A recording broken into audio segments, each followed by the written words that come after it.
আসসালামু আলাইকুম। আশা করি সবাই ভালো আছেন। আলহামদুলিল্লাহ। চলে এলাম ছোট্ট একটা ভিডিও নিয়ে। আর এই মুহূর্তে ভিডিওতে যারা ঢুকে পড়েছেন প্লিজ একটি লাইক দিয়ে ভিডিওটি স্কিপ না করে ফুল ওয়াচ করুন। আশা করছি ভালো লাগবে। আজকের রেসিপিতে আমি রেখেছি মুরগির ঘিলা কলিজা ভুনা। তো চলুন রেসিপিটা তাহলে শুরু করা যাক। চুলায় একটা প্যান বসিয়েছি, তার মধ্যে 1 কাপ রান্নার তেল নিয়েছি, 3টি এলাচ মুখের দিকে একটু ছিঁড়ে দিয়েছি, 3 থেকে 4টি তেজপাতা একটু ছিঁড়ে দিয়েছি, দিয়ে দিলাম কয়েক টুকরো দারুচিনি, আর নিয়েছি 1টি পেঁয়াজ কুচানো, 1 টেবিল চামচ আদা বাটা, 2 টেবিল চামচ রসুন বাটা। মশলাগুলো 4 থেকে 5 মিনিট তেলের উপরে ভেজে নেব, কাঁচা স্মেলটা চলে যাওয়া পর্যন্ত। 5 মিনিট ভেজে নেওয়ার পর এখন নিয়েছি গুঁড়ো মশলা। এখানে নিয়েছি আমি লবণ, স্বাদ মতো হলুদ নিয়েছি 1 টেবিল চামচ, মরিচটা আপনারা আপনাদের পছন্দ মতো দিবেন যতটা স্পাইসি খেতে চান। আর নিয়েছি এখানে 1 টেবিল চামচ ধনে জিরে গুঁড়ো, 1 টেবিল চামচ গরম মশলার গুঁড়ো। এই গরম মশলার লিঙ্কটি আমার ডেসক্রিপশনে দেওয়া থাকবে, প্রয়োজন হলে দেখে নিতে পারেন। এখন এই গুঁড়ো মশলাগুলোর সাথে 2 টেবিল চামচ পানি দিয়ে 3 থেকে 4 মিনিট নাড়ানোর উপর রেখে কষাই নেব। আমরা যখন তেলের উপরে সরাসরি মশলাটা কষাই দেখা যায় মশলার কালারটা একটু প্যাকাশে হয়ে যায়। ইভেন রান্না শেষে যে কোনো ধরনের রান্নার কালারটা একটু প্যাকাশে হয়ে যায়। সেই ক্ষেত্রে এরকম অল্প একটু পানি দিয়ে মশলাটা তেলের উপরে কষাই নিলে কালারটা খুব সুন্দর দেখায়। মশলাগুলো পারফেক্টভাবে কষানো হয়ে গেছে, তেলটা মশলার উপরে উঠে আসছে। এই পর্যায়ে আমি এখানে 500 গ্রাম বাট হাফ কেজি মুরগির গিলা কলিজা নিয়েছি। এগুলোকে আমি ধুয়ে পরিষ্কার করে নিয়েছি। আজকে আমি এই গিলা কলিজাগুলো সিদ্ধ করা ছাড়াই রান্না করব।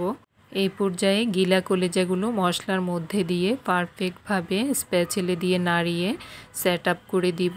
এই পর্যায়ে 10 মিনিট চুলার আঁচ মাঝারি ফ্লেমে রেখে ঢাকনা দিয়ে ঢেকে কষাই নেব।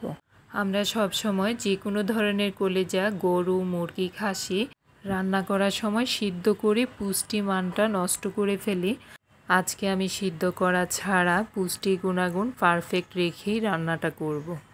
মাঝে একটু ঢাকনাটা উঠিয়ে নাড়িয়ে দিলাম যাতে তলানিতে লেগে না যায়। 10 মিনিট পর ঢাকনাটা উঠিয়ে নিলাম। দেখুন পারফেক্টভাবে কষানো হয়েছে। এই পর্যায়ে আমি স্প্যাচেলে দিয়ে নাড়িয়ে 1 কাপ পরিমাণ পানি দিয়ে দিব। খুব বেশি পানি দিতে হবে না যেহেতু আমি কলিজাটা ভুনা করতেছি। সেমভাবে আবারও নাড়িয়ে দিয়ে ঢেকে 10 মিনিট রান্না করে নেব। 10 মিনিট পর ঢাকনাটা উঠিয়ে নিলাম। দেখুন ঝোলটা প্রায় মাখা মাখা হয়ে আসছে। এই পর্যায়ে আমি 2টি ভেজিটেবল অ্যাড করব, টমেটো ইভেন ক্যাপসিকাম দুটোই আমি কিউব করে কেটে নিয়েছি। টমেটো ইভেন ক্যাপসিকাম দেওয়ার পর খুব একটা বেশি সময় রান্না করব না, 2 থেকে 3 মিনিট জাস্ট একটু কাঁচা ফ্লেভারটা যাওয়া পর্যন্ত রান্নাটা করব।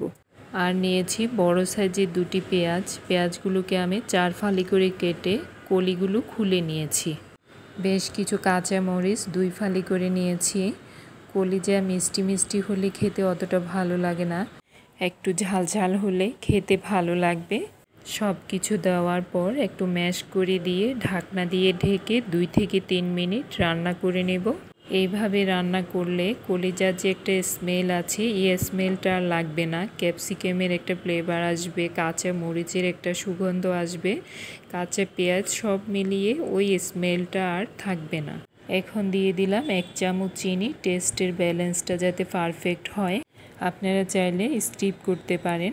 অনেকে আছে কলিজাটা খেতে চায় না, পছন্দ করে না। এই প্রক্রিয়া যদি ভুনা করা হয় তাহলে সবাই একদম পছন্দ করে খাবে।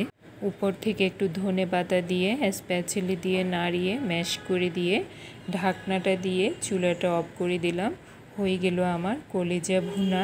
পুষ্টি মান সমৃদ্ধ রেখে অতুলনীয় স্বাদে কলিজা ভুনা।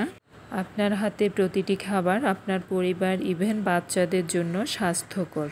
রেসিপিটি একদম সহজভাবে দেখানোর চেষ্টা করলাম। আশা করছি আমার ভিউয়ার্সদের রেসিপিটি ভালো লেগেছে। ভালো লেগে থাকলে একটি লাইক, শেয়ার, সাপোর্ট করে পাশে থাকার অনুরোধ রইল। প্লিজ ভিডিওর নিচে কেউ স্প্যাম কমেন্ট করবেন না, আপনার আমার দুজনেরই সমস্যা হবে। সবার সুস্বাস্থ্য কামনা করে এখানেই শেষ করলাম। আল্লাহ হাফেজ।